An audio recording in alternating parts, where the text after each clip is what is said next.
পুরান ঢাকার মিটফোর্ড হাসপাতালের সামনে ভাঙাড়ি ব্যবসায়ী লালচাঁদ ওরফে সোহাগকে নৃশংসভাবে হত্যার প্রতিবাদে ফুঁসছে দেশবাসী। শনিবার সকালে রাজধানীর শাহবাগে সংবাদ সম্মেলনে বৈষম্য বিরোধী ছাত্র আন্দোলন বলছে, পিটিয়ে এবং ইট পাথর দিয়ে থেতলে হত্যার পর উন্মত্ত উল্লাস রাজনৈতিক আশ্রয় প্রশ্রয় ছাড়া সম্ভব নয়। প্রস্তর যুগে ফিরিয়ে নেওয়ার যে আদিম উদ্দামতা, খুন করে সেই লাশের উপর নৃত্য করা, এগুলো আমরা শুনেছি আইয়ামে জাহেলিয়াতের সময়ে।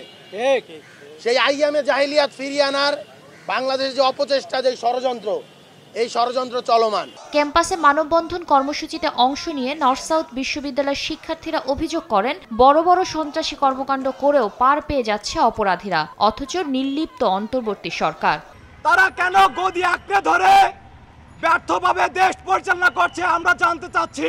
বিএনপির এত শক্তি কিভাবে এবং কোথা থেকে এলো যে তারা এইভাবে জনসম্মুখে মানুষকে পাথর মেরে হত্যা করেছে?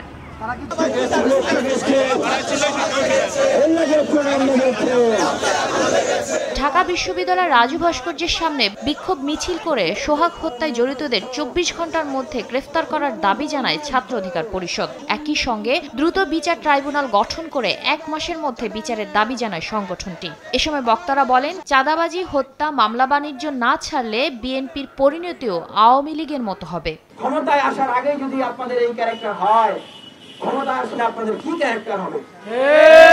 এই বাংলাদেশের মানুষ কিসের উপর ভরসা রেখে কেন আপনাদেরকে আসলে ভোট দিবে বলেন? যেই হত্যাকাণ্ড হয়েছে অনতিবিলম্বে সেই হত্যাকাণ্ডের দ্রুত বিচার ট্রাইব্যুনাল গঠনের মাধ্যমে আগামী 1 মাসের মধ্যে দৃষ্টান্তমূলক শাস্তি দিতে হবে। মিটফোর্ডের সামনে নৃশংস হত্যা সহ সারা দেশে চলমান খুন, ধর্ষণের প্রতিবাদে জাতীয় মসজিদ বায়তুল মোকাররমের সামনে বিক্ষোভ মিছিল করে জামায়াতে ইসলামীর ঢাকা মহানগর দক্ষিণ শাখা। চাঁদাবাজি, টেন্ডারবাজির বিরুদ্ধে নিজেদের অবস্থান পরিষ্কার করেন নেতারা।